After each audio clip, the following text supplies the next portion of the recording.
ज्यादा गोल्ड तो था, लेकिन सेकेंड वर्ल्ड वॉर के बाद ये जो यूरोपियन देश थे और जो जापान था, इसकी कुछ ज्यादा हालत खराब हुई थी। इनको फूड, ग्रेन्स और फ्यूल जो था, इसकी बहुत ज्यादा जरूरत थी और ये बाकी देशों से इंपोर्ट करने की कोशिश कर रहे थे। अब इनके पास करेंसी तो थी नहीं, ना तो गोल्ड था, और यूएस को डर था कि बार्टर सिस्टम फिर से ना स्टार्ट कर दें।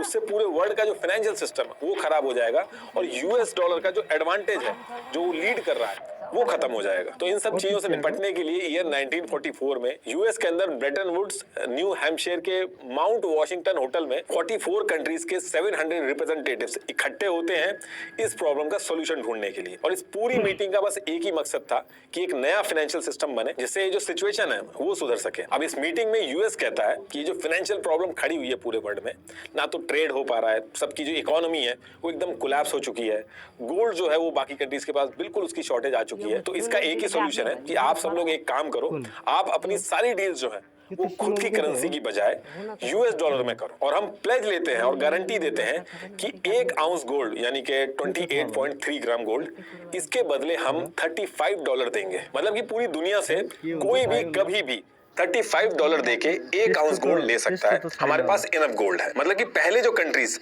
अपनी करेंसी को गोल्ड से बैक करती थी, वो अब यूएस डॉलर से बैक करें, और यूएस डॉलर जो है वो गोल्ड से बैक होगा। और दूसरी चीज, इस मीटिंग में यूएस और बाकी सारे देशों ने मिलकर ये करी, वर्ल्ड बैंक और आईएमएफ, इंटरनेशनल मॉनेटरी फंड, ये बनाए और कहा कि जो देश वॉर में बर्बाद हो चुके हैं वो अपने आप को दोबारा से खड़ा करें, उसके लिए आईएमएफ और वर्ल्ड बैंक लोन देंगे। लेकिन इसमें भी इन्होंने ये कहा कि लोन मिलेगा वो डॉलर में मिलेगा, और जब वापस करना होगा तो वो भी डॉलर में वापस करना होगा। और यही नहीं, यूएस ने एक प्लान बनाया जिसको मार्शल प्लान बोला गया। इसमें यूएस ने क्या किया, यूरोप के देशों को रिकंस्ट्रक्ट करने के लिए यूएस ने यूएस डॉलर में $13.3 बिलियन दिए। अगर आज की डेट में उसको आप कंपेयर करोगे तो करीब $173 बिलियन लोन दिया था। और ये लोन देने के बाद यूएस ने कहा कि आपके पास अब डॉलर हो गए, पैसा हो गया है, इस डॉलर को आप हमसे ही रिसोर्सेज खरीद के आपके जो देश है उसको रिकंस्ट्रक्ट करो, उसको दोबारा से खड़ा करो। ये जो आप देख रहे हैं, ये इतना लोन दिया गया था डॉलर में। आज की डेट में भी आप न्यूज में पढ़ते होंगे, country issue bonds denominated in US dollar to be repaid in 10 years. मतलब कि डॉलर में लिया है लोन तो आपको डॉलर में ही देना होगा और इतने टाइम में देना होगा। यूएस ने शॉर्ट टर्म नहीं सोचा, यूएस ने लॉन्ग टर्म सोचा। उसको पता था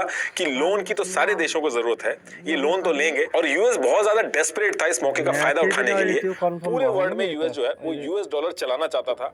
वर्ल्ड का जो पूरा फाइनेंशियल सिस्टम था उसके अंदर यूएस डॉलर, उसके अलावा कोई और करेंसी नहीं, बल्कि सिर्फ और सिर्फ यूएस डॉलर को ही सर्कुलेट करना चाहता था, क्योंकि इसके बहुत ज्यादा फायदे थे। और क्या फायदे थे वो अभी आगे आपको पता चलेगा। अब आप यहाँ पे एक चीज कह सकते हो कि जो सारी कंट्रीज थी यूएस के अलावा, ये इतनी बेवकूफ थी या इतनी आसानी से मान जा रही थी।